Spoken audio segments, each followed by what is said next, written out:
पंजाब सरकार की तरफ से आज सर्वसहमति के साथ बिल पास कर दिया गया है। बीबीएमबी के मुद्दे को लेकर लंबे समय तक इस सेशन में आज बहस भी चली। हमारे साथ वीरेंद्र गोयल इस समय मौजूद है, कैबिनेट मिनिस्टर है और डिपार्टमेंट भी, क्योंकि पानी का मुद्दा है तो उन्हीं का आता है। सर, सर्वसहमति के साथ पास किया गया, रेजोल्यूशन आया, लेकिन इस पर बहस जो है लंबी चली। विपक्ष ये सवाल खड़ा करता रहा कि यहाँ पर CISF, लेकिन वहाँ पर क्यों नहीं? ये तो मुद्दा ही नहीं था।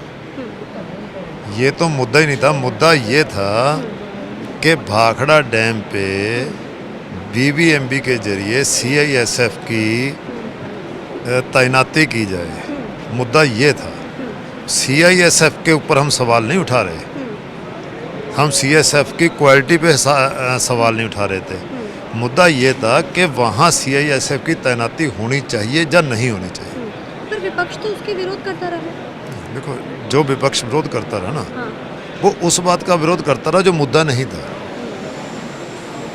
सवाल सिर्फ इतना था कि हमारी जो पंजाब पुलिस है पिछले 70 साल से वो उसका सुरक्षा का जिम्मेदारी संभाल रही है और पिछले 70 साल में एक भी कोई शिकायत नहीं है। कहीं कोई ऐसा इंसिडेंट हो गया हो, कुछ हो गया हो। पाकिस्तान से हमारी लड़ाई भी चली और लड़ाई में डैमों को खतरा रहता है। 5 लड़ाइयाँ हो गई, कहीं कोई खतरा नहीं है। तो सवाल यह है कि आज क्यों ज़रूरत महसूस हुई है, किस लिए वहाँ CISF की मंजूरी देनी पड़ रही है। तो CISF के लिए जो लिखा गया था वो कांग्रेस सरकार द्वारा 2021 में लिखा गया था, जो 2/12/21 का एक लेटर है, वो मैंने विधानसभा में पेश किया है। तो उस लेटर के जरिए इन्होंने कहा था जब वहाँ ज़रूरत नहीं है, हमारी पुलिस इतनी सक्षम है कि अतवाद का एक ऐसा समय था जब पूरा देश पंजाब की ओर देख रहा था, हमारी पंजाब की बहादुर पुलिस ने उसका मुकाबला किया था, हर बात का मुकाबला किया है। अब जब कभी कोई झगड़ा होता है, लड़ाई होती है, पाकिस्तान से लड़ाई होती है, तो हमारी पंजाब पुलिस यहाँ संभालती है। तो उन्हें हटा के CISF की ज़रूरत हम नहीं समझते। इस पे वजन जो है 49.32 करोड़ सालाना का खर्चा बढ़ रहा है। हम क्यों झेलें वो? हम मेजर पार्टनर हैं। और दूसरा, जहाँ कोई डैम है तो उसकी सुरक्षा का जिम्मेदारी उस स्टेट की है, तो हम अपनी जिम्मेदारी निभा रहे हैं।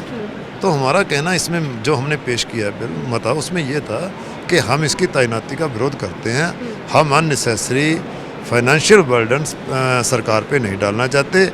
लेकिन ये असल में मुद्दा क्या है? असल में मुद्दा CISF की तैनाती का नहीं है। ये सिर्फ और सिर्फ केंद्र की सरकार जो है हमारे पानियों पे डाका मारना चाहती है, हमारे पानियों को लूटना चाहती है। जो इन्होंने पहले किया, 2 महीने पहले इन्होंने जो ड्रामा किया था, अपने हिस्से से ज़्यादा पानी हरियाणा यूटिलाइज करके केंद्र सरकार के जोर पे, BBMB के जोर पे हमारा पानी लूटना चाहता था। सर, अब मता सर्वसहमति से पास हो चुका है। लोग ये भी समझना चाहते हैं यहाँ पर कि क्या अब पंजाब में तो पास कर दिया, अब आने वाले समय में इसकी पुरजोर जो है आगे लेकर जाएंगे, सेंटर तक इसको पहुँचा जाएगा। अब क्या प्रोसेस? देखो, वो लेके जाएंगे, पंजाब सरकार लेके जाएगी कि हम इसे नहीं मानते। और हमने तो ये भी कहा अगर कोई ऐसी बात हुई तो हम कोई खर्चा पे नहीं करेंगे। हमने वो भी कहा उसमें।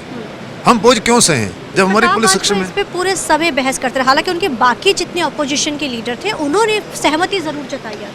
प्रताप बाजवा गलत मुद्दे पे बात करते रहे। प्रताप बाजवा गलत बात ये कहते रहे कि हम CISF पे सवाल उठा रहे हैं। हम CISF पे सवाल नहीं उठाया। CSIF जहाँ अपनी ड्यूटी कर रही है, जिम्मेदारी से कर रही है, हमें उससे कुछ मतलब नहीं है। सर, बेअदबी वाला जो बिल है वो सोमवार को लेकर आएंगे सेशन में? वो अभी सोमवार को ही बताएंगे जो भी। तो ये थे हमारे साथ बात करने के लिए वीरेंद्र गोयल, कैबिनेट मिनिस्टर, जिन्होंने जानकारी दी। और आपको जानकारी के लिए बताना चाहेंगे कि आज सर्वसहमति के साथ जो है रेजोल्यूशन पास तो कर दिए गए, लेकिन इससे पहले एक लंबी बहस चलती है और CM मान ने साफ आज जो है सेशन में कहा कि हम इसको नहीं मानते, क्योंकि 60% जो है और सबसे ज़्यादा जो पैसा है वो पंजाब का जाता है। और BBMB हालांकि कोर्ट तक भी गया था, उसके बावजूद भी, हालांकि उसका राइट नहीं था, उसका खर्चा भी पंजाब सरकार उठाती रही है। अब ऐसे में आज सर्वसहमति के साथ इसको पास तो कर दिया गया है, अब इसको सेंटर के पास ले जाया जाएगा। लेकिन विपक्ष ने आज खासतौर पर प्रताप सिंह बाजवा ने जमकर इस पर बहस की। कैमरामैन अलचिंदे के साथ चंडीगढ़ से TV9 के लिए अमनप्रीत कौर।